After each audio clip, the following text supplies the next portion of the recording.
Welcome to another edition of the Mexican Soccer Show. I'm Wiso from FoodMexSource.com. This is the Mexican Soccer Show where we talk all about Mexican national team, the Liga MX, Europeos, the younger teams like the U20, U17, all things related to Mexico, and an hour-long podcast. I'd like to welcome our three guests for tonight. We have Cesar, Johnny, and Naive, all parts of the U.S. Hopefully they're staying warm with what could be one of the worst storms that we have seen. I know that we have our friends on the East Coast. Hopefully everything is safe there. So let's go on. Cesar, how are you in the West Coast? How's the weather over there? Doing well. It's kind of scary. It's about 64 degrees outside. I think I saw a cloud earlier today. I guess I shouldn't be joking because it is actually kind of serious what's happening in the Northeast. But I'm doing all right over here on the West Coast. Cesar's views are his own. They're not Mexican soccer. Stay safe, everybody on the East Coast, please. Serious stuff. All right, Cesar, good. Johnny is also in San Diego. I'm sure doing all right. No joking matter here. It started sprinkling. Yeah. Joking, yeah. I've been under the weather, so it's just really bad out here. It's cold, gets me sick. Yeah. Everyone is something going on because I was a little sick over the weekend. And obviously Naive in Houston. How's it going, sir? Good, Wiso, good, Johnny, Cesar. Good to be here and talk about Mexican football. It's been a busy week. I mean, the CONCACAF Championship, the U20s, they got another title, the third consecutive one. There's some progress going there in that aspect in Mexican football. Surprising scores in Liga MX and lots of minutes from Layun, from Jonathan, from Tecatito, from Herrera, from Guardado in Europe. It was a good weekend for them. Yes, definitely, indeed. Something that we're starting. I don't know if it's just me, but a busier time to follow Mexican football. I feel like every day except for maybe a Monday is important in the Mexican. Obviously, in all the news with the Europeos, with the Liga MX, with the Copa MX, with all Copa del Rey. And you know what? Libertadores and CONCACAF Champions League hasn't even started. Yeah, that's going to start next month. That'll be coming up pretty soon. Yeah. It's only going to get busier. There's going to be we have friendlies in March? Oh, man. Yes. So there's going to be I'm not really looking forward to Libertadores with the teams that are going, to be honest with you. But at least kind of taking consideration. But I think the CONCACAF champions, for once, I feel like it's going to be good, especially America being there. The three Ticos team, one from the MLS and then another two Mexican teams, right? Pachuca. Yes. So I think it should be exciting. Before we kind of go into it about Liga MX, just a little rundown on what's happening today. We'll be talking about the Liga MX, obviously the scores, what the take-on for these guys, what surprised them, what stood out for the week. Then we'll go into a little bit about the Europeos. So much activities from the guys that are out in Europe and all the different types of leagues. Dive into Layun, dive into Jonathan Dos Santos, Gio's, what's happening right now at Villarreal, and obviously what's not happening for Chich and Raul. And then talk a little bit about the U20s and what's going on. So that's our show for today. I'd like to welcome everybody on the chat. That's on the Mexican Soccer Show YouTube page. Pancho Villa's Army is on. Chris Valderas, Ivan Fernandez. Who else? We have Edwin G. Everyone's on. Look, some of the usuals that are on, join on. We do have, we always make it really, really fun. To start off, today we're going to do things a little bit differently. I'm going to ask these guys, and these guys don't know this question. We're going to start with a little trivia for these guys. I this decision. Yeah, and also for all of you that are out there that are on the chat, see how these guys do. See how you do. So when you see it, try to type it in, and when you go, this is a multiple choice question, so we'll have some time to think. So here you go. Which of the following scored the most goals in Mexican League football? Here we go. Which of the following scored the most goals in Mexican League soccer? Gaviño, Enrique Borja, Hugo Sanchez, or Jared Borghetti? Well, it's not Borghetti. I'm gonna go. Oh, wait, should we I say you gotta think about your answer, see what you're doing, and then you guys can either write, kind of give me your answer. Am I allowed to Google it? You cannot Google it. That's the whole point of a trivia, but we'll go ahead and ask that. See if anybody from my chat. So, I think the Jeopardy song is gone. So there it is. Let me say it one more time. And who scored the most goals in the Mexican League Soccer? Cabinho, Enrique Borja, Ariel Borghetti, or Hugo Sanchez?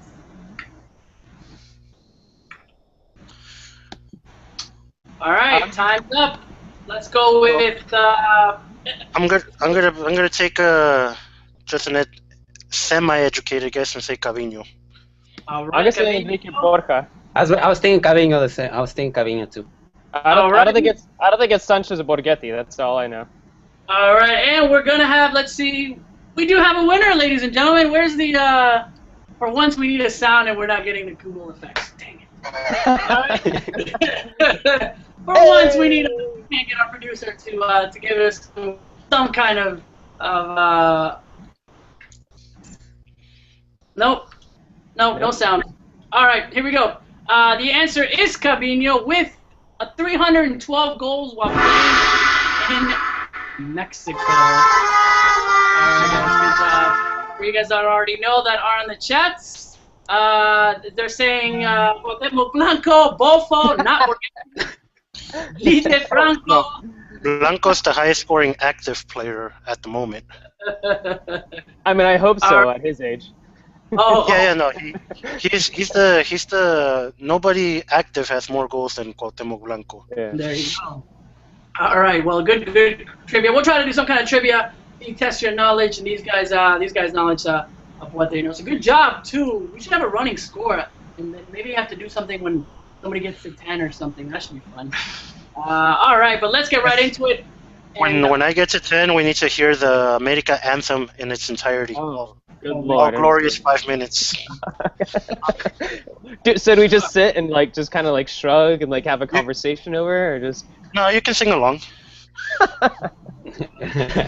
Nice. All right, guys, let's go right into it. Enough games. Let's make it exciting. Let's make it interesting. Let's talk about the Liga MX since we had so much activity going on. Right off the bat, the news about Chivas and America. We'll take a little bit of a poll. So we do Chivas or America first? We already know what Johnny's gonna say, so it's up to you guys. No, I'll say this. Let's go on based on the tabla general. Chivas are on top of America. Very, very good. Chivas are on top of getting that tie points, obviously leading them in. Let's go ahead and talk to it. Naive, Cesar, take it away on your assessment on what happened with Chivas. A late goal coming in, a 1-0 with Leones Negro. Probably on the calendar was one of the most important games in the beginning of the season, and what we talked about, getting that win for the Tabla de Descenso. Cesar, you watched it, take it away. I thought it was definitely a pretty scrappy game to begin with. I thought there could have easily been a couple more yellows. Carlos Fierro, he almost had an early goal and hit the post in the first half, but it was a pretty uneventful game, to be honest. I think there was a couple games. That game and the Veracruz and Cruz Azul games were just really, really hyped beforehand, but they ended up just being a huge letdown. And I think at the end, Leones Negros were comfortable with their 1-0 win. Chivas didn't really know what to do with their attack, and I honestly think that Chivas were a little bit lucky because I think that a lot of their movement going forward was very, very predictable. So I think the point for Chivas was very, very lucky. You know, when I looked at the prediction, I didn't even think about a tie. I just either win or lose, and tie made a lot of sense in that game. Looking at it from an outside, but Naive, Chivas. Yeah, the game itself. I mean, it offered, viewpoints from two teams that are fighting relegation. From Leones Negros, there's I think a smaller budget compared to Chivas. Chivas has a complete squad. From a great bench. To have Cubo Torres on the bench, I think that's a big luxury, and it says a lot about what type of team Chepo has. But I was really impressed with Leones Negros, Ecuadorian Legion. I really liked Speedy Gonzalez's game on the right flank. I think when Sosa took him out for Cufré, it gave the impression that Leones Negros was going to protect the 1-0 lead. And the moment Sosa did that, Chivas had already Aldo de Nigris, Bravo on the pitch. with more chances to score a header, and I think he found that from Brizuela with the cross. The defenders from Los Negros weren't that quick to react. But I mean, it was a 1-1 tie, relegation. I think Leones Negros deserved, but I think they did. They handled the game smartly, more than Chivas. Chivas doesn't really have a clear-cut idea of how to attack. I mean, it's just centers inside, into the box basically. Good assessment. Go ahead, Cesar. Go ahead. No. I was just saying, it's just, I don't know, at the very least, though, I think it seemed like Chep was at least now using a 4-2-3-1, which is a little bit slightly more dynamic than a 4-4-2. So I guess that's what he has going forward. And I think that, I think once Fabian will be, back to full health, he should be able to help the squad. And the only unfortunate thing about Fabian is that he's not exactly the most consistent player. He did gain a little bit more consistency with Cruz Azul, but but when he's at his very best, he could be the difference maker for Chivas. And I'm definitely with the camp, and I know that like everybody, not everybody, I know a lot of people agree with me on this, that if you're gonna bring on Kubo and if he's on loan, it's very confusing as to why he's sitting on the bench as much as he is. I know he just transitioned over to the team, but I personally see him as a much better option than Omar Bravo at the moment. I think it's. Omar Bravo scored. I mean, last two scores have been Omar Bravo, right? Those two, the goals that he scored, though, they don't. I mean, they're very. I'm going to say that they're lucky. That one where hit him in the face, that was lucky. And then he said it, not me. Chicharito makes goals like that, and everyone is calling it instinct of being there. But Bravo's giving you guys those points. I don't know. It's just. It's still not impressive to me, to be honest. It's not. I don't know. I'm at the very least. I think Brizuela is going to continue to create some opportunities. I think it's only a matter of time before he gets a couple of goals or assists for the squad. I mean, I'm with you on Bravo. It feels like whenever you don't want him to score, he scores. Whenever you want him to score, he doesn't score. That's Bravo. Yeah. Forever life, I could just remember Bravo. Okay, I'm going to get on behind him with the national team, with Chivas, and he just doesn't do it. But anytime that you don't want him to score so you can let somebody else in, he starts scoring. That's Bravo's career for you. I just summed it up. The guy is, 5 away from being the all-time scorer, if I'm not mistaken, or 6? He's pretty close. I'm not sure what the exact number is. Somewhere around there. Yeah, somewhere around there of coming in. I think everybody wants to see Cubo Torres, and especially coming in, how many days has he been training with the team? He wouldn't be able to start. Looking at the subs, coming in at least, but I feel like he should be coming in the next game or for at least a little bit. Johnny, your assessment obviously on Chivas, on what you saw. They are ahead. I was joking last week saying that Chivas and America are at the same table. I got a lot of heat on Twitter, but now they're above. What's going on? And did you see? It was a fair assessment of the 1-1 between Leones Negros and Chivas. As much as you're an America fan. Well, I will say this about the match. One team is celebrating that 1-1 draw. One team is feeling rather unlucky and like they let go of 2 points. And as important as it was for Chivas to get that goal, I think. In the long run, in this relegation, I see Leones Negros playing the way they did, having their percentage fluctuate as much as it does. They're the ones that are gonna ultimately end up, being saved. All they really need is about between 19 and 20 points, and they're good. So far, they've got a win, a draw, and a loss in 3 matches. That's a little as close to 50% as you can get. And if they continue along that line as close to 50%, they're going to be saved. And, Veracruz, league leaders, I think they're going to be saved. So it now comes down to Puebla and Chivas. And Puebla showed a little bit of heart against America, but, I mean, who doesn't? So, at the end of the day, it's just, are they going to be able to put out the performance to beat out Puebla? Puebla just needs to finish the season with 4 more points than Chivas, and a lot of nightmares could be coming true. Puebla still, it's going to be interesting to see what happens with Puebla, because their next 2 opponents are going to be playing against Cruz Azul, who I'm pretty sure haven't allowed a goal scored on them yet this season. Yeah, and the then best after that, defense is Cruz Azul. yeah, and then after that they play Tigre. So it's gonna be interesting to see what happens to Puebla during the next couple of weeks too. Especially with all the talk about Cuauhtémoc Blanco. I mean, but that's neither here nor the other. That's Mr. President Cuauhtémoc Blanco. Mr. President. I mean, it's kind of seeing that, and I don't want to step back and step on anybody's toes, but it looks like, very bipolar views on Chivas and Leones Negros and everything. Chivas wins, I think they're going to be fine. The minute Chivas ties or loses, they're definitely relegated. I think it's still too early. Obviously, this match mattered, but it was a tie, so there's nothing that we can do. I still stick to the fact that Chivas is not going to get relegated. I don't know what your thoughts are. You're already saying Chivas are not going to get relegated. I'm already saying Leones Negros are not going to get relegated. Now you're saying Puebla is not, and Cesar is saying Veracruz is not. Nah. I would say Veracruz is going to make the playoffs. I'm pretty sure Veracruz is going to make the playoffs. They're going to sneak in like 6th place. Veracruz has started strong like this, especially in winter tournaments. I mean, and then all of a sudden falls off. It takes America a couple of, recently, but I just feel like it's too early, and it doesn't even take a playoff. It doesn't even take a playoff run for Veracruz and Leones Negros to be saved there, because they have less matches than the other two. So like I said, Leones Negros between 19 and 20 points. I mean, that's a pretty mediocre season, and even with that, they'll be saved. How many points did Chivas get last season? Was it 15, 14? -5. I'm not sure. Okay. But yeah, there's just to point something about Chivas. I mean, injuries. Fabian and also Angel Reina is added to the list now, and also the defense. I mean, I do like Carlos Salcedo and Pereira and the center backs, but Lopez is not a true right back.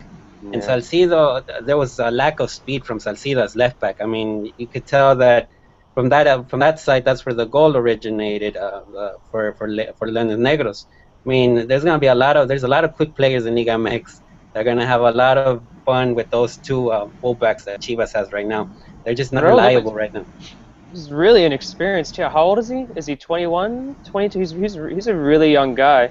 But, yeah, Lopez is not a right back. He's like a right midfielder, right forward kind of player. I mean, he's playing in a position that's really demanding, and he doesn't have a good mastering of at the moment. Yeah. And he gifted that goal to Leones Negros. That was awful clearance. He just I think they should have just given him the assist in that game.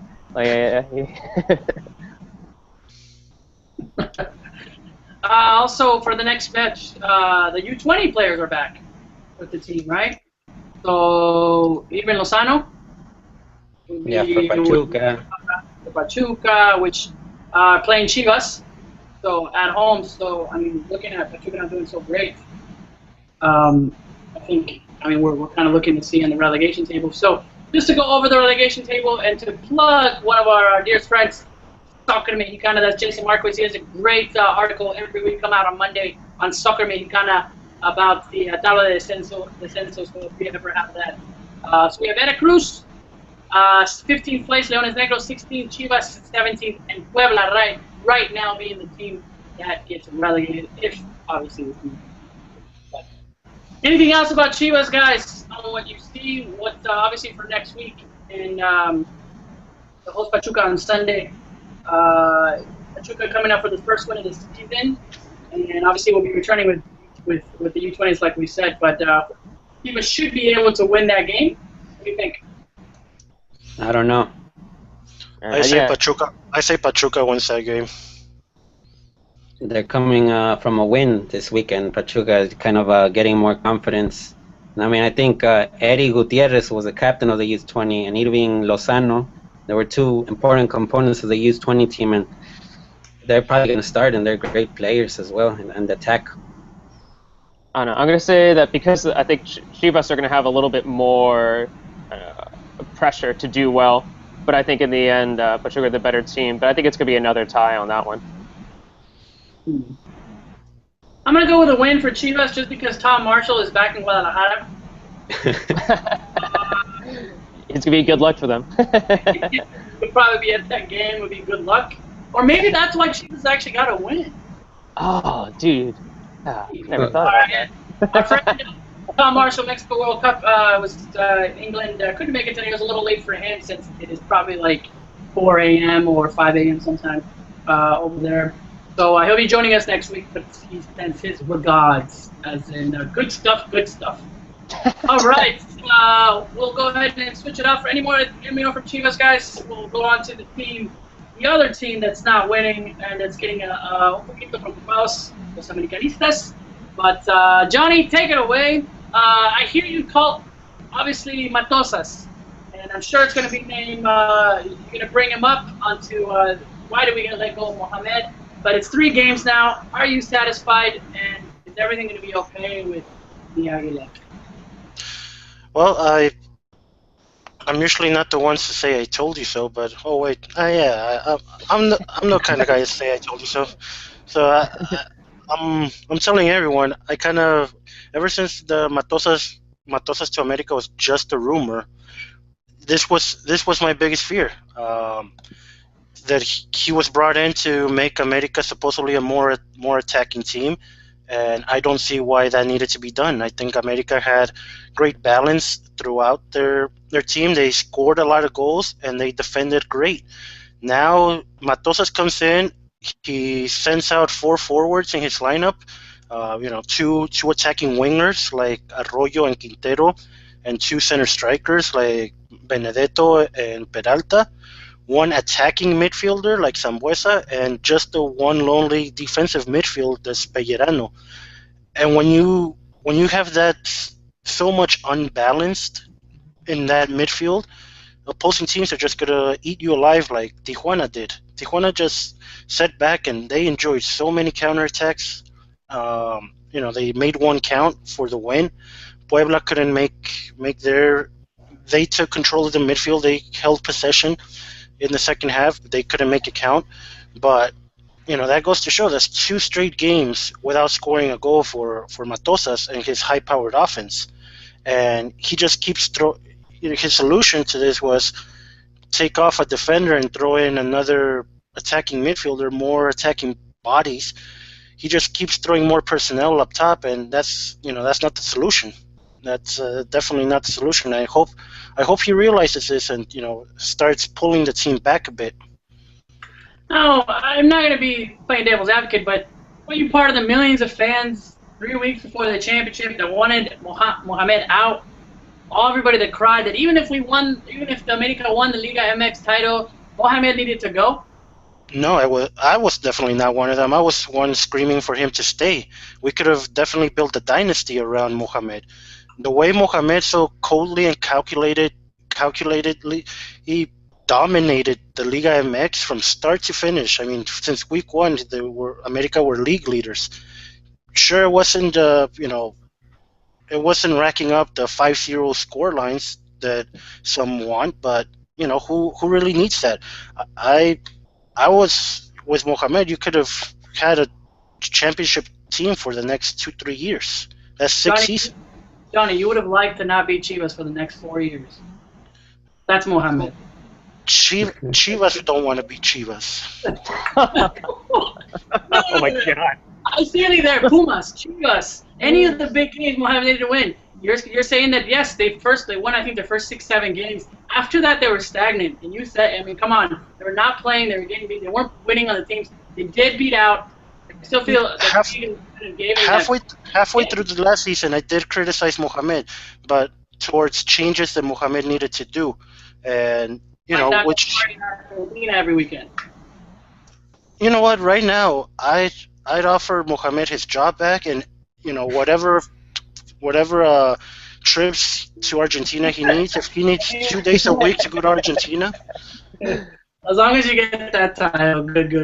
No, it's not even about the title. It's about dominating the league the way Mohamed did. It wasn't dominating.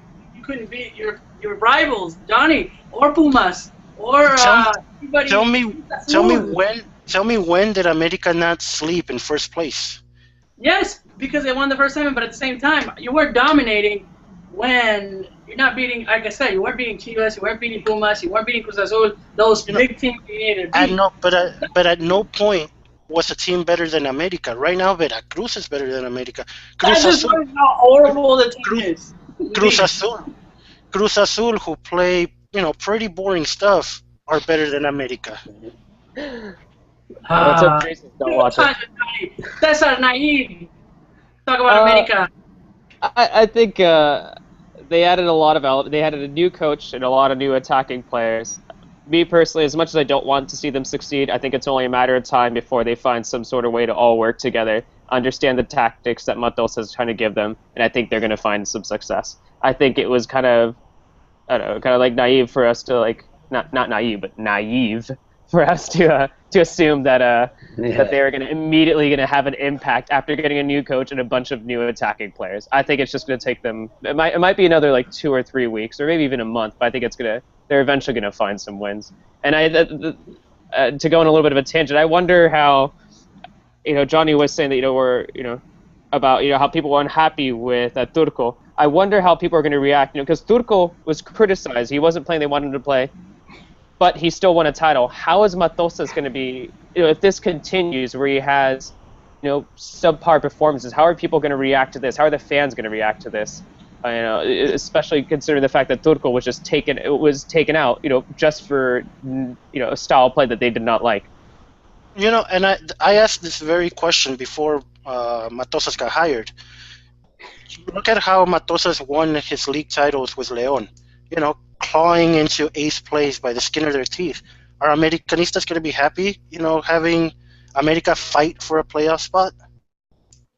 I was just one of the two make up your nutters when that happened, Tony. No, but can you say Matosas is not very inconsistent? He'd have one good season with León and then a very bad one, and then a so kind of good season, then another very bad one. I mean, he's consistent that the fact that he won and brought with León in the last 4 years, bringing him out, from that league, coming up, winning 2 championships, being in the I think that's why he wanted. But I'll share with you, and we talk about this on Twitter, Johnny. It's the midfield that he's trying that there isn't there, and I totally agree with you. I think one of the reasons why Matosas had it is because he had a great midfield, having those players, having Rafa Marquez coming in also on those. Having that defender there and using that middle, using Rafa as a starting position and creating offensive, was there going into that midfield where you have Vasquez, Gulli Peña, and also Montes controlling everything. Now switching that over to a team where that 5-3-2 in the wings coming over is a totally different scheme that America needs to adjust. And I think that's where he's finding problems. And it's going to take, just like Cesar said, a little, I think some time in order for America to start gelling the way that Matosas, because you definitely have a very talented team, and they should be able to keep winning and start winning. I think it's going to take a little while, but they're definitely, I still, in my book, contenders from with the players. I think the 2 new additions up front are huge for them, and I think it's going to make it work. I don't know what you think. Yeah, just to add to the conversation real quick. I mean, it's the matter of time and also the midfield. I mean, but I do see certain glitches. I mean, for example, in León, Matos had a player like Gallito Vasquez who was able to go up to the front and he can destroy plays and he can make plays, creating plays. I don't see Cristian Pellerano doing the destroying and the creating at the same time. I think it's going to take him time to develop that skill. And then when you have the 3 forwards up top with Quintero, Benedetto, Peralta, it seems at certain points that it becomes too predictable of the attack. The attack became too predictable against Puebla. And that's a little bit worrying because if you have these players that are capable to do magic with the ball like Quintero, there has to be more surprise. I think the only player that has surprise factor in America right now is Ruben Sambuesa. And the thing is, going from one style like Turcos to Matosas style, which is Turcos style was a little bit more defensive, more careful with what the moves were in the team, and more balanced. Matosas is all-out attack, die or nothing kind of attack. That's going to take certain times. And I mean, a lot of the players that Matosas have were really good with the idea that Turco had. For them to switch the chip in a matter of weeks, it's almost impossible, and we're seeing that right now. I do disagree with a little bit of what Naib just said there. Pellerano is what it can be one of those all-out box-to-box midfielders, and he showed it at Tijuana. He showed how great his defensive game is at Tijuana, and 2 seasons ago he was Tijuana's leading goal scorer. He'd push up the field and he would score the goals. Yeah, Johnny, but didn't he have a Güemes to support him? In America, he doesn't have a Güemes. Not the season he was the leading goal scorer. I think he still had Arce next to him.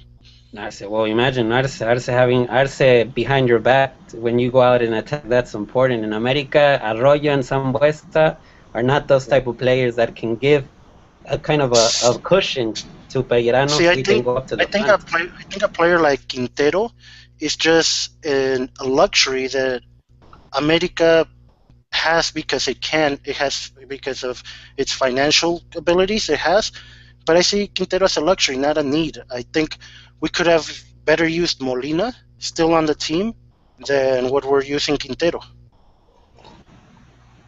I have to agree there. Interesting. Making fun here on the Mexican Soccer Show. We don't always just agree with each other. That's why it's who does America play next, Johnny? America hosts Tigres in a repeat of the final. Oh, are you watching that? And you know what? So we're gonna see. Mohamed just defeated this team. Quite easily. I'm pretty sure Tigres defeated themselves. So we're gonna see how Matosas can handle this team. Yeah, Tigres are not at their best either. So I think they lost the two of their first 3 games too. All right. Let's see what's going on in the chat on lots of activities. We have again our Joe bot talking like always, saying let's see. Trying to have some issues. Yes, do you have access to the chat? Yeah, hold on. Let's see. Jolie, I don't know. It's not really questions. It's a lot of just statements. Like America always wanted Matosas, and Turco was just there while his contract freed up. That he won a league title was a plus. I don't know. Well, wait. We just got a question right now from Pancho Villas Army, which says, "Where is Pulido?" And then someone asked, "What's up with Piccolo?" Gabriel Piccolo. Your guy, dude. Your guy. My guy, Gabriel. Actually, fun thing about Gabriel Piccolo, I was wondering. I was like, "Oh, what happened to that dude?" Like I don't know if he was like bodybuilding or something. And then I saw you guys know who Rodolfo Landeros is, right? He's been like posting photos of him working out, and he tweeted something about like working out, getting a good workout, and then he hashtagged it something that like Gabriel Piccolo was doing. So I guess Gabriel Piccolo is now training Rodolfo Landeros right now because they're like taking like photos together on Twitter and like working out and whatnot. It's kind of strange to be honest, but that's what Piccolo is doing. Very, very nice. I think Pulido should join him and just have a fun time on Twitter and Instagram. That way. All right, let's go ahead and ask the question. Very important question. What stood out outside of Chivas and America? It's not just about those 2 teams. About this weekend in the Liga MX, what is what you got the most out of it talking about that? So we'll start with you, Cesar. On this weekend, what stood out? What's most you got out of the Liga MX in the last week? Wait, you're saying outside Liga MX or within? I'm sorry, outside America and Chivas. I'm sorry. Oh, okay. For me was Veracruz and Cruz Azul because I was so hyped about that game. I thought it was going to be great. These 2 undefeated teams, and you saw images last Monday of the Veracruz fans lining up, like hundreds of Veracruz fans. Just psyched about this game about Cruz Azul because Veracruz has had this excellent start. And then what happens? It's just it was probably the most boring game of the weekend, other than perhaps like I think the Chivas and Leones Negros game. And you could see by the end of the match that they were like entirely happy with the tie that was happening. But that's just what stood out to me. It was just because, and then you take a step back and you realize like that's ridiculous. I was actually just excited about a game between Veracruz and Cruz Azul. Like they tricked me. Yeah. You know what? Outside of the entertainment factor, it's a really great result for Veracruz. Yeah. They've won 7 points out of 9 possible. They're league leaders, and it's to what they're working for. It's a great season they're having. Yeah, No, Veracruz. no, But definitely. I Yeah. think Veracruz up there in the beginning of the season too, and then they all down. Well, they got the new head coach. They got Carlos Reynoso there. He's gonna be influencing the attack a little bit. He's gonna be making them pressure a little bit more than last season, where they just kind of like sat back, and I'm pretty sure they're probably playing like a 5-4-1 or something. Yes. Reading really quickly the comments. This looking at Jake. Don't be that guy. Cesar loves Piccolo. Very, very fun times in the chat. We'll go with you, Naive. Yeah, just to add a little bit about Veracruz. I mean, Carlos Reynoso, before the season started, he said the first 3 games Veracruz will do 7 points, and that's exactly what he did. So I mean, it's a good preamble of what's to come for Veracruz in the season with the new players they brought from South America. The game that I liked was Santos Monterrey. Santos beat Monterrey 4-1. It was a comfortable victory from Santos. Santos is the youngest team in this clausura, because the average age is 24 years and 4 months of the team. So it's an interesting team with a lot of youth and a lot of Mexican players, footballers. And I really liked Jesus Molina and Quick Mendoza's game, in the midfield with Pulpo Gonzalez. I think they're going to do a great midfield. And I'm pretty sure America would like to have Quick and Molina in their team at the moment, because they understand what it takes to have a organized midfield and attack at the same time. Do both at a balanced level. Chuletita got an assist, not a goal, but it's progressive. At least he's a Mexican forward that has playing time and has shots to show what he got, what he has. Because there's a lot still of skeptical Mexican about forwards. No, I mean, I'm skeptical too. I'm not a big fan of Chuletita, but at least he's a Mexican forward that is playing 90 minutes every weekend. For 4-1, a game that Rayados seems in trouble. With the Colombians, the 5 Colombians started, but a good game overall for Santos. A really bad game overall for Rayados. Very nice to see you. Nice. On all the different types of scores that we have in the Liga MX. What's coming up for next week on some of the matches to watch? What do you guys think is most exciting? I know this week was Leones Negros and Chivas. Before we leave the Santos talk, shout out to Kim Tate, who just joined the Santos organization. No, that's right. Yeah. And she left Tijuana.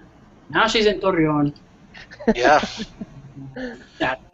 Congratulations to her. Yeah. Best of luck to her though. Yeah. Hopefully that works out pretty well. That's probably an exciting opportunity. It's actually pretty cool now too, because now I see on Instagram her like posting photos of her like traveling around like the Torreon area. So that's pretty cool. Yeah. That must be fun. Kim, if you're watching, I know you always listen to the show. Good luck to you, and with everything that's happening in Torreon. All I know is that it is hot. I'm not talking about hot. Humid in la comarca lagunera. Careful. All right. We have a guest that's joined in that we asked to come on just because he's a friend of the Mexican Soccer Show. He's a friend of all of us. I had a chance many times to meet him in person at many of the games around the country and outside. Give it up for, I think Sergio's off from Pancho. Sergio, is that you? Are you be able to join us? Yeah, hey, what's up, guys? Hey, Sergio, how you doing? Hey, thank you. Hey, what's up, Sergio? Not much, man. How's it going, guys?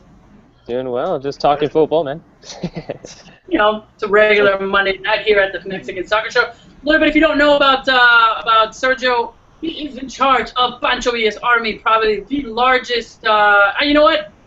You go ahead and introduce yourself, buddy. What Pancho Villa's Army? For those that don't know, tell us, and what do you have for everybody on the news on what's happening with some games? All right, man. Hey, guys, thanks a lot for having me on. Always a pleasure to be with you guys. We love your show up down at the Army. Sorry, I'm a little under the weather, but what we got coming up, obviously, Mexico and LA, Mexico and Kansas City, we got tickets for that entire section behind the goal. Most importantly, we got Mexico-US in April in San Antonio. Also, an entire section behind the goal. That should be amazing.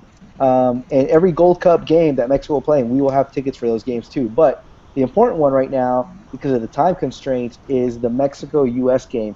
There's 24 hours left in the pre-sale. So if you're going to go to that game and you want the cheapest tickets available, then get your tickets now at our website, panchovillasarmy.com. And after this, after tomorrow, those tickets go to Ticketmaster or whomever, some third-party vendor, and you can add about $19, $25 in fees to your ticket. So if you want to sit with Mexico fans, if you want to have mariachis and drums in your section and party it up, get those tickets like now.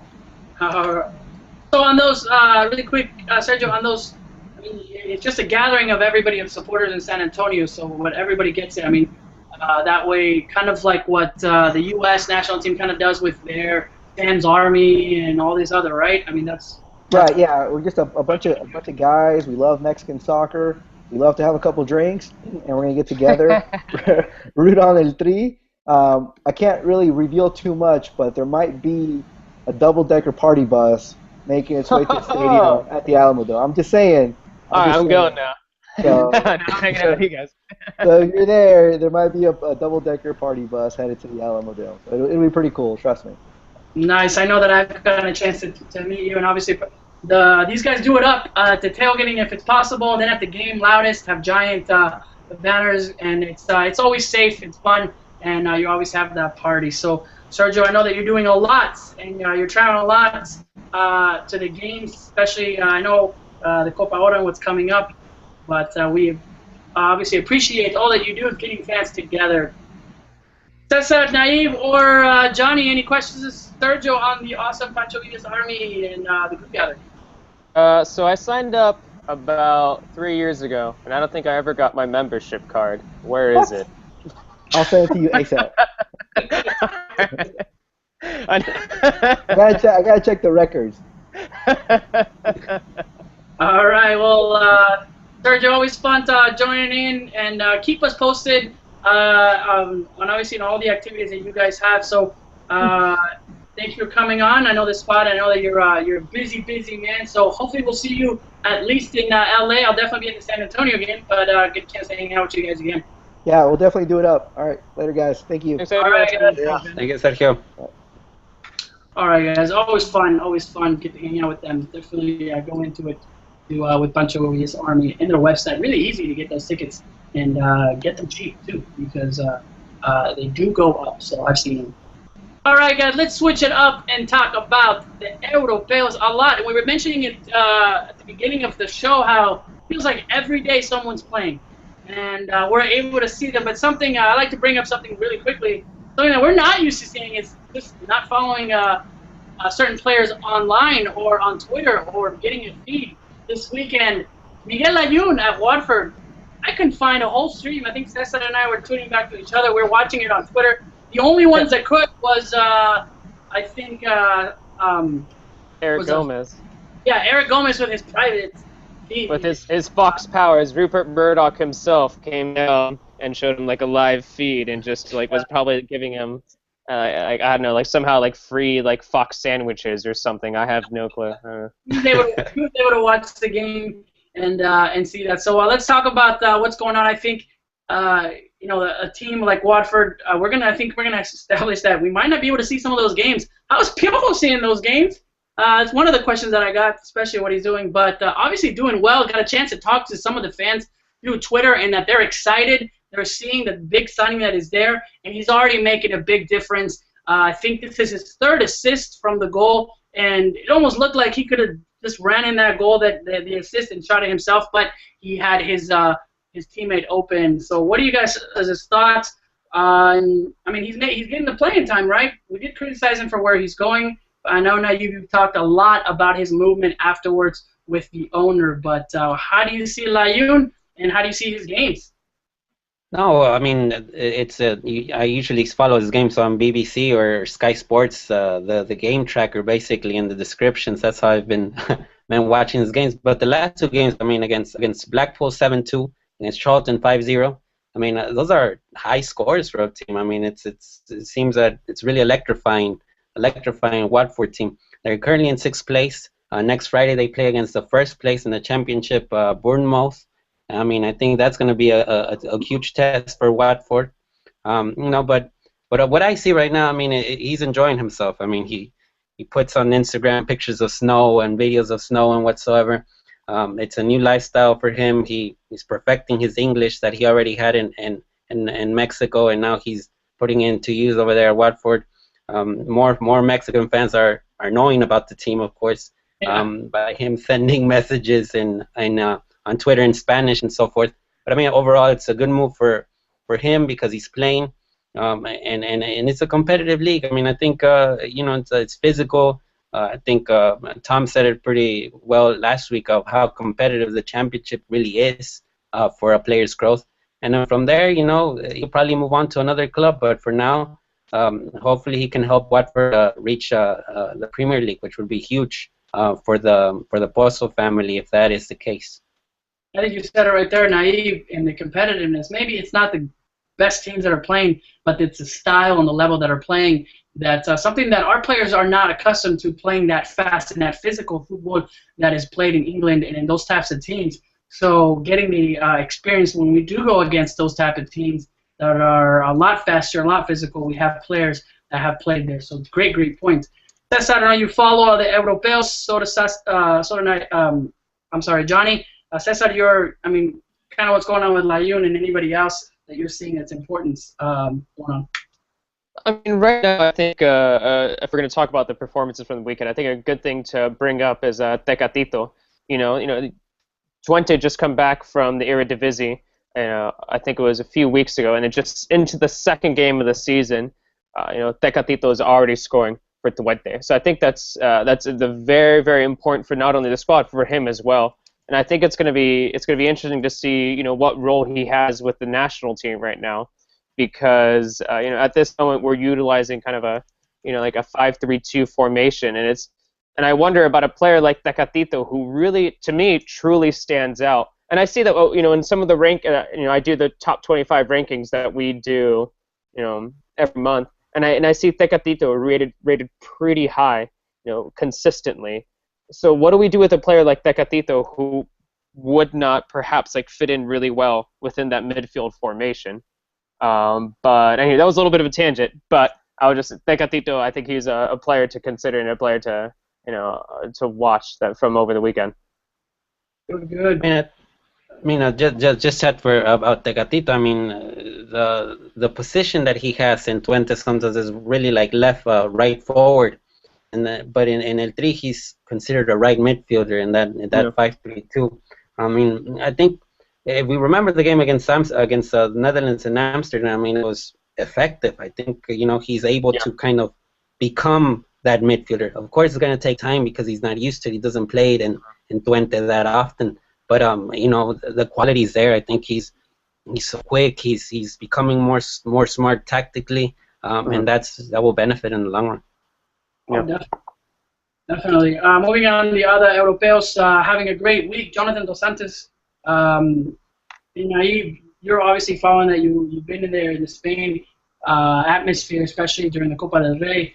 How important it is, Jonathan Dos Santos getting to start, not only that in the league games, but also, and then on contrast, Dos Santos with the Joel Campbell signing at Villarreal, will he be effective, especially going for those two spots that they're playing for?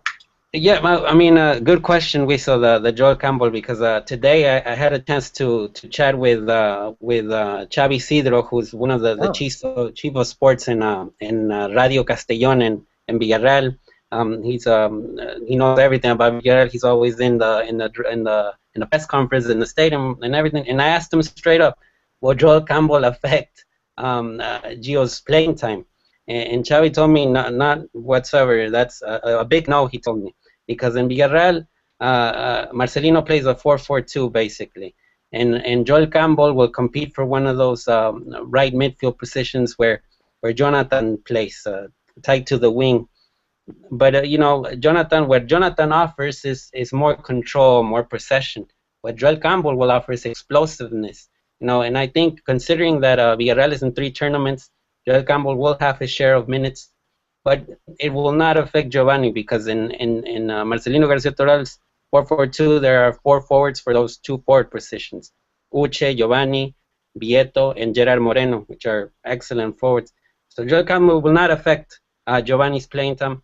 I think Joel Campbell is just an addition to make Villarreal more explosive. And the minutes that Jonathan is having, I mean, Jonathan has started a lot of games in this successful run that Villarreal has. 17 undefeated games. I mean, they haven't lost since against Valencia last year in around November, September, somewhere around there. So, I mean, it's a team that's on a good streak right now, and will probably face Atletico Madrid or Barcelona in the next round, the semis in Copa del Rey. Especially to seeing that 17 games without losing, that's exciting, especially with what's happening. Good to hear that everybody already started, the rumors freaking out. Joel Campbell coming in. Joel Campbell is a player, obviously loaned from Arsenal and coming in, and obviously we do have Jonathan on the wing, and the first thing to think about is Gio, how he's not getting those minutes. How are you seeing? Because I know, and I'll stick with you, Naive. How are you seeing Gio playing progressively? I know he did get a start in the Copa del Rey, but also not a start. And is he still missing that step? Is it because of his injury, or right now he's just on a slump? I mean, I think the injury is really important. I mean, it's 2 injuries, and to tell you the truth, I mean, right now Luciano Vieto has been amazing forward for Villarreal, and it's a total surprise. I mean, he's barely 21 years old. He came from Argentina, Racing. You wouldn't expect it for him to become so adapted to the style in Europe, and it's been so quick. Right now he's the 3rd best forward, I think, in Villarreal after Vieto, Uche, and Giovanni. But I have a feeling that if Giovanni continues this progression, he got a goal in Copa del Rey against Real Sociedad over there a couple of weeks ago. Little by little he will get that trust in his game more and more. And what I have to point out is that Marcelino Garcia Toral, the coach, really trusts Giovanni. He believes firmly that Giovanni will have a better second half of the season than the first half. And having the trust from a coach is really important in these kind of cases, because sometimes the results just don't come. The big problem with Giovanni is that he just has to find the net. Once he finds the net, I think we'll see the Giovanni that we want to see again. And I think part of the reason why Giovanni has been getting a lot of hits is because I think they're just being cautious with him right now. And I don't think that's a bad idea because of the injuries that he's had recently in the past few months. So I think they're just trying to incorporate him little by little. That's why you see him playing a little bit more in the Copa del Rey. And I think that, yeah, like you said, just once Gio scores a goal, he'll be fine. But I think Gio is, of course, very important to Villarreal. He's definitely helped the squad out before in the past. And yeah, it's just I think they're just slowly incorporating him into squad, and there's no need for them to try to push him into the squad or give him starts when he's had injuries in the past and when they're doing so well right now. Good stuff, like our friend Tom used to say.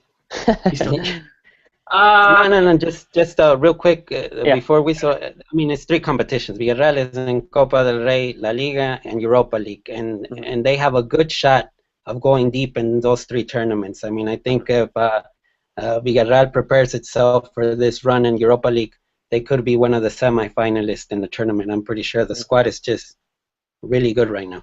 Yeah, especially going back to the Submarino days. Villarreal, I mean, is seen as a top club, that we're doing that, so it's good to see our players there in Jonathan and obviously Gio. Johnny, I know you had experiencing some problems. Can you hear us now? Yeah, I can hear you. Can you guys hear me? Oh, yeah. What I miss? For those of you that don't know, we've been basically talking with Johnny in the chat for the past 10 minutes trying to figure out whether he can hear us or not. So it's kind of a big deal, the fact that he can hear us now. I don't usually stay silent that long. Johnny, we were just talking about the Beach World Cup that's coming up. You have Luis Sanchez as a forward and also Dominique. I think beach soccer season is about the only season I start getting into women's soccer. Oh my God. Again, the views you guys that are on do not express the views from the Mexican talk show. I didn't realize that Sepp Blatter was here talking to us. You can go ahead, please, John. Go, if you're mad or anything like that. All right, guys. Well, let's go in. Keep talking about the Europeos talk. Obviously, you're seeing the same talk. Chicharito, Raúl Jiménez. Big move. Someone going over to Portugal. Finally, in that first half. Cesar, I know you like to follow all the Europeos. Yeah. We got Ulises Davila. He's going over to Portugal. I think that'll be a good move for him. Although I remember someone talking about it on Twitter. I forgot who it was, but some sort of report. But they were telling me that like if he would have stayed just I think 6 more months in Spain, he would have been able to have gotten some sort of a passport. Or I'm not sure entirely what it was. Yeah, but I mean, was that you? Yeah. Oh, yeah, he's losing on his passports. He's losing on his Europeo passport. Yeah. And 6 more months, he would have gotten it. Yeah, it's a little unfortunate. I think that could have been really important for him. Personally, I think he should have gone back to Liga MX. But if he got a spot in Portugal, I'm not going to argue against it. He apparently was on the roster for. I should mention the name of the team. So I think it's Vitória de Setúbal. I don't know if I'm pronouncing it correctly. Yeah. Vitória de Setúbal. It's a little hard to find information about the team because they're much more active on their Facebook, and I don't think they have a Twitter at all, so it's pretty hard for me to try to find information about the team. But he was supposed to be a part of the roster last weekend. I didn't see him playing any minutes in the game, and I don't think he was even on the bench. But the fact that he's training with the team, the fact that he's there is very important for him. Yes, Setúbal being a team, that's actually Mourinho's hometown, goes back home quite often and actually goes to the stadium. I think there were some talks there with obviously the coaches coming in on loan and seeing him go in there. So it's a team that feeds a lot of players into the bigger teams in Portugal, like Porto, Benfica, and the bigger teams in Porto. So you'll be seeing that these bigger teams are looking now at a team like Setúbal. And just know from what Hector Herrera, Diego Reyes, Mexicans are doing well. Well, some of them are, but at least in Porto. So I think it's good. Don't like the fact that he's going to lose his EU passport, but at the same time, any playing time that he'll get. So yeah, just quickly to add, I mean, they barely switched coaches the 21st of this month. Their new coach right now is Bruno Ribeiro, who had a stint already as a coach at Vitória in 2011, 2012, and now he returns again in 2015. The former coach was Domingos Paciencia. I mean, what I've heard is that Mourinho has told Davila to go to Portugal, Davila Vela. But the chances of Davila actually having playing time at one point in his career in Chelsea are really slim. But there was rumors that Chivas wanted him for this tournament, but Davila wants to stay in Europe. He wants to make a career over there. And playing first division in Portugal and actually doing good might be a good starting point, to actually stay there for more time. Yes. All right. Obviously, when we talk about Igor Europeos, Carlos Vela getting some minutes. I mean, obviously playing Real Sociedad. We mentioned before, and Raúl Jiménez and Chicharito not going in since. We've seen what's going on. And no, they cannot switch teams for the millionth time. They cannot switch teams. They cannot play for 3 teams. Both started the season at other teams. They got on loan. They cannot switch on. Don't care what anybody else says. I haven't seen it happen.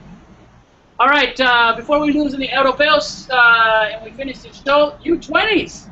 All right, championship. Even though we told Naive, yeah, we're gonna make time for U20s. Like an hour later, and we're trying to fit this in. A couple of more minutes. U20s, congratulations. How big is this win? It was a cakewalk. I mean, this is good. I remember, people struggling, but now it looks like the championship is there. We're getting it. Another team suffering. How important is this win? I mean, I think what I liked about this team is that they did celebrate beating Panama in penalty kicks. I mean, but when it was announced that they were already in the World Cup, I mean, the celebration was really kind of slow motion, not really that exciting. Kind of, it's a qualifying to the World Cup. I mean, the World Cup, you have Germany, Austria, Hungary, Portugal, Serbia, and probably Argentina, Uruguay, Brazil. Those are the main competitors in the U20 right now. And Mexico will go as a clear favorite in the tournament. I see this U20 more complete than the one in 2013 that went to Turkey. And for the reason is because, I mean, you have players that have more playing time in first division, like Irving Chucky Lozano and Eric Gutierrez are two names that pop out. Güero Diaz has played with America several games and will probably have his share of minutes in the upcoming months. So, I mean, we're talking about players that have consistent minutes in the first teams with their clubs, and that helps in the long run. We'll see if they are able to be a close team and go all the way in New Zealand. But from seeing it right now, how they played in CONCACAF in Jamaica, it's a good shot to think that. Yeah, and it's definitely they definitely had a good tournament. And I think they scored, I think it was 19 goals in 6 games, which is really, really fantastic. And obviously, what stood out to me was the celebrations that they were having during the tournament. You know, I thought that bike celebration, I thought that was something that they did themselves, but I saw that it's some Norwegian team that originated that, right? It was almost like there was some sort of Norwegian team there that that's what their like forte was. They was just creating these kind of ridiculous kind of celebrations. I'm not sure who it was, but yeah, I think it was the club from Iceland, maybe one of those. So that's Iceland, not Norwegian, yeah. Iceland. There. Yeah. Next time, tell me you're busy doing research. I'm gonna be like, stop doing research on goal celebrations, and get back to work. All right. Well, good. Johnny, anything to add on the U20s? No, not much. Good team. I don't know if I get excited over youth tournaments anymore. What do you mean anymore? Well, that after winning the U17 World Cup, that generation looked like it could have dominated in Turkey, and that was a bit of a letdown. So maybe not. We shouldn't pressure these kids as much. That's what they are. They're still kids. The expectation levels that we put on them sometimes is just, I don't know, too much, because the senior team has never been a contender to win the World Cup, and I don't think it'll ever will be. So to pass along those expectations down to the kids, I think it's too much. Well, I like to think the fact that this new generation is able to have that pressure. I mean, we've seen they're winners. That U17 that won in 2005, I mean, was able to win more. So what I would agree on is that maybe in 2 or 3 World Cup cycles we put that pressure on the senior team, but not when they're kids, not when they're being developed. Yeah. So I don't think there's not much of a pressure that we're doing it. We just expect it, and that we're seeing. And that's good. I think that's a good expectation. If they don't, nobody killed those guys that got the 3rd place, or that 2 years ago, on that World Cup. I mean, yeah, they didn't make it. They didn't win the now tell me where the 2 years ago the U20 players from 2 years ago. Tell me, where are they now? And that's why we didn't. I'm not saying that we're pressuring them. I mean, if we were pressuring them. Yeah. I mean, we got some. I mean, Marco Bueno played this weekend with Toluca. That's a step up. Van Rankin is a starter with Pumas. But he was with the U20s. But I think in La Liga, I mean, we got Marco Bueno that got some minutes. Sometimes Edgardo Marin gets minutes with Chivas. Van Rankin, Espiricueta already went to Europe, and now he's in Tigres. We have Hugo Torres, who's also one of those youths, but that was back in 2011. Diego Reyes, look at his story right now. He's in Portugal battling to get minutes, but we know that he's a good prospect, and he went through those processes. But Diego Reyes, Johnny told me, Diego Reyes went through this preparation. Diego Reyes was not part of that catastrophe. He was already older than that. But in 2011, he finished in 3rd place. The last U17 champions. It's that generation that I think we killed with high expectations. But the preparation wasn't that strong in 2005. I think look at Carlos Fierro. Look at Carlos Fierro. He he was going to be a superstar. Now he's there at Chivas, about to get sent to second division. No, but but I mean, at least Carlos Villares has some minutes in first division. I mean, I think we have to be, what's the word, patient with them. I think if a player is brought up correctly without the ridiculous expectations that these players were, I think you can see cases like Diego Reyes. Who has had ridiculous expectations on any of the youth? I mean, we haven't had anybody that we've been like, we have the next World Cup. We said they had to have a good showing, and I think that's good that we're giving them a top 4 finish. And you know what? It has happened. We gave a top 4 finish to that 2 years ago. That the under 20, we've never done that, and it did. Like, when we had that Mexico World Cup in the U17, I think it was good that we were favored, and they were able to do it. I think pressure is part of being a part of the player, and I've seen the Gios, the Velas. For example, 2011 in that cup, it's a different type of team that they're not. I mean, we haven't had to talk about penales with our team in a long time because they can't get to that pressure. I think it's good, maybe not to kill them afterwards, but expect something big out of them, and they're able to see that, and I think that's going to carry on to the senior team. And I agree with you. You can kill these kids if they don't get to the final. Yeah, I mean, but there's a progress, I think, with the youth. I mean, for example, in 2013, in the semifinals, I think they beat Brazil in penalties. They went to like 11-10 or something like that. When does Mexico win in penalties? Never. It didn't happen, and now these kids are doing it. I mean, it's a step. It's progression. The kids can say, we beat Brazil in penalties in the semifinals of a World Cup, even if it's U17. But that's something important in the mind. It used to be that Mexico always lost its games in penalty kicks. Yeah, and that, I think that transgressed to the Copa Oro. I mean, the gold medal that we won. I mean, part of those those kids is that winning mentality. We were expecting a top 3 finish, a top 2. These guys were able to get it done in that final game, and it was joy. So I think it's good, and I agree with you, Johnny, not to belittle them if it doesn't happen. But at the same time, expecting that the world expects Mexico to have that. I guess my only worry regarding everything we just said, and perhaps this is the best way to describe it, but sometimes you get players that do very, very well in youth tournaments. Especially, in Mexico, we have a lot of players that who win countless youth tournaments, and then by the time they reach the senior team, I feel like there are certain ones that feel like they've already accomplished a significant amount. And I think maybe that's why it's kind of a generalization, but maybe that's why we aren't at the same level in the senior team that we are in our youth squads, is because a lot of these players kind of go into the senior team feeling as if they've already won so much, as if they're already superstars. They've already made it to, they've won gold medals, they've won, multiple tournaments, and then they make it onto the senior team and they feel as if they've already done so much. It's a generalization, but I can't help but feel that way sometimes when I see a lot of our young players who don't do so well, once they reach the senior team, that have, won multiple. I mean, like Chaton, kind of like that's kind of like a random name I just threw out there. But that's just kind of how I feel sometimes. And you know what? That's another side effect of all the hype that we throw around these youth tournaments. If we didn't give that much importance to a youth tournament, they would not be superstars like that. Yeah, but then importance is what we're looking at developing the youth. I mean, I think it just kind of doubles that.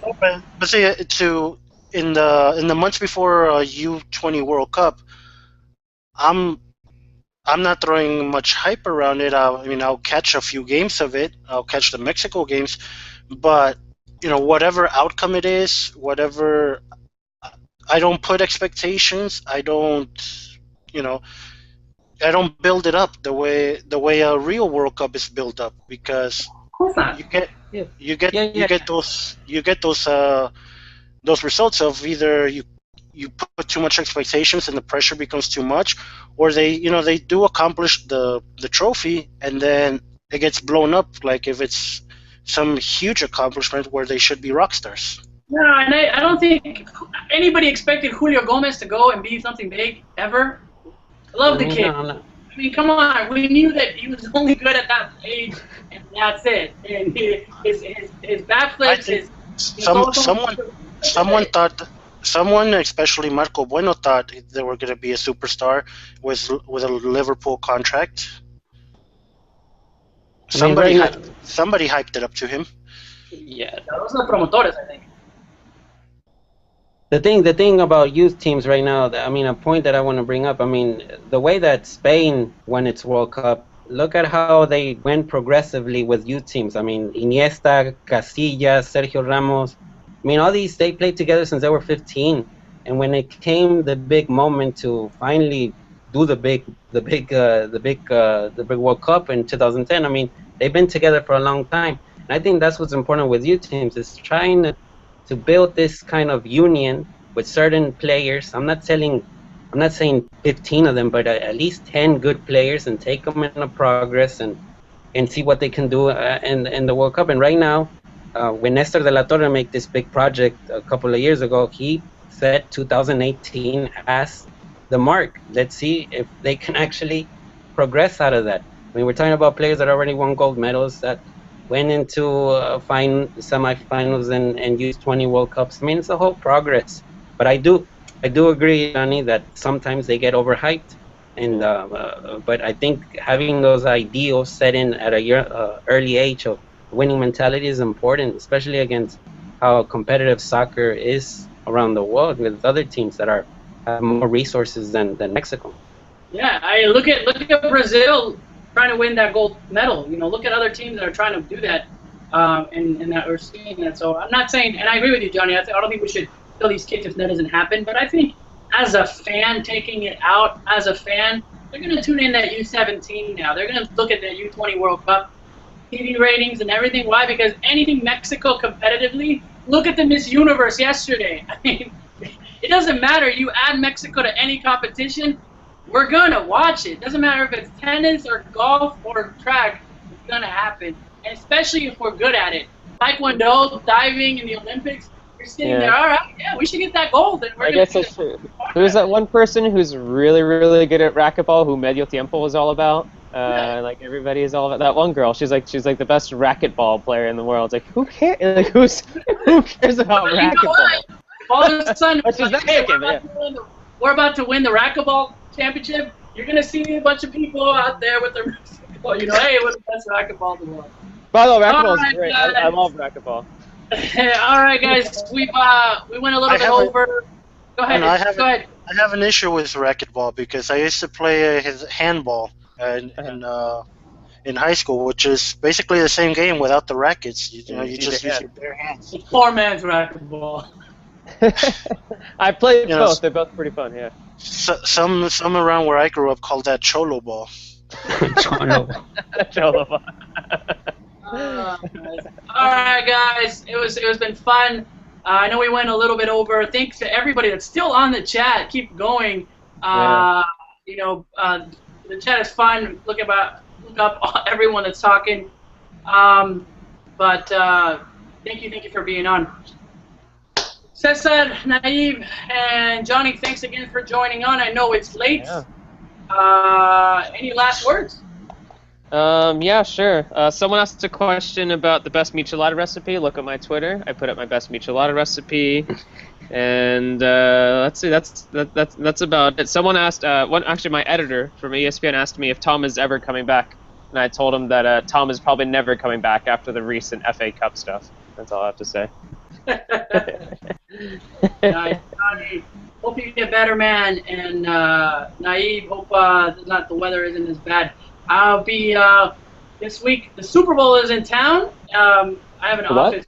The Super Bowl is in town in my here in Phoenix. I have an office right next to it. Trying to see if I can get a way to get in somehow, but I'll be on. So definitely join. I'll definitely go on Twitter. Just quick. This week is gonna be important to see if Moreno, Ochoa, or Reyes move to a new club. So we'll follow those developments. Any predictions, Johnny? I really don't think anyone's moving.